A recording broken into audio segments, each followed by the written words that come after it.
사순절 묵상집 사순 시편을 마주하다 4월 2일 오늘의 묵상은 시편 46편 가만히 있으라입니다.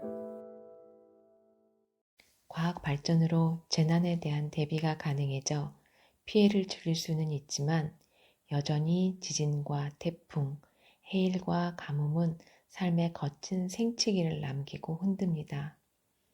현대도 그럴진데 시편 시인의 시대에 재해와 나라 간의 전쟁은 얼마나 두려운 일이었을지 상상할 수 있습니다. 시인이 사는 세상은 흔들리고 있습니다. 그의 발밑이 흔들리고 흔들림은 그를 집어삼키려 합니다. 시인의 표현처럼 땅이 변하고 바닷물이 솟구치고 넘쳐 산이 흔들리는 힘 앞에서 생은 무력하기 그지없습니다.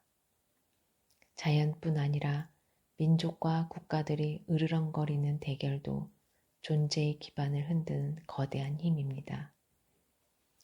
정치적 역학은 늘 바뀌고 열국들의 이합집산은 끊임없습니다.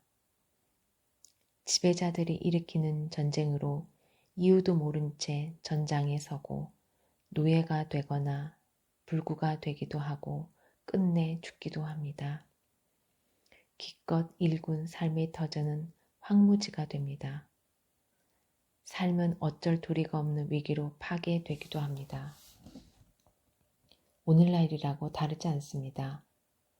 과학의 발전에도 코로나와 같은 새로운 전염병 앞에서 인류는 무력하게 혼돈에 빠집니다. 자본주의 가치가 절대화되어 약육강식의 사회가 되었습니다. 공정이 강조되는 만큼 불공정한 사회임이 드러나고 정의가 흔들리고 희망은 더 멀어져 갑니다. AI가 길을 제시한다고 하지만 그보다 길을 잃는 이들이 더 많습니다. 뒤흔드는 힘들과 흔들리는 터전 위에서 시인은 하나님께서 우리의 피난처가 되시니 나는 두려워하지 않으리라 선언합니다. 시편 42편이 거듭 내 영혼아 어찌하여 낭망하느냐 너는 구원의 하나님을 바라라고 권하듯 이 시편 또한 거듭해서 하나님께서 우리의 피난처라고 합니다. 세상을 흔드는 파괴적인 힘일지라도 저들 역시 하나님의 창조 질서 아래 있는 피조물에 지나지 않는다는 확신입니다. 시인은 하나님의 집에서 길을 찾았습니다. 흔들리는 세상에서 흔들리지 않는 곳은 오직 하나님의 도성입니다. 그곳은 거룩한 하나님의 임재를 통해 흔들림으로부터 분별된 곳입니다.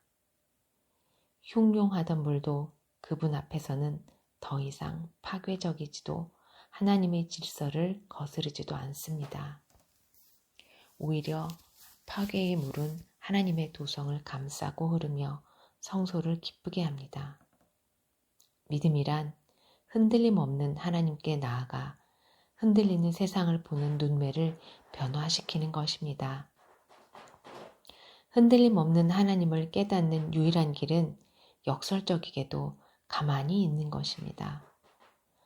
홍해가 앞에 놓였고 뒤에는 애굽의 군사들이 덮치려는 상황에서 하나님은 너희는 가만히 서서 여호와께서 오늘 너희를 위하여 행하시는 구원을 보라고 하셨습니다.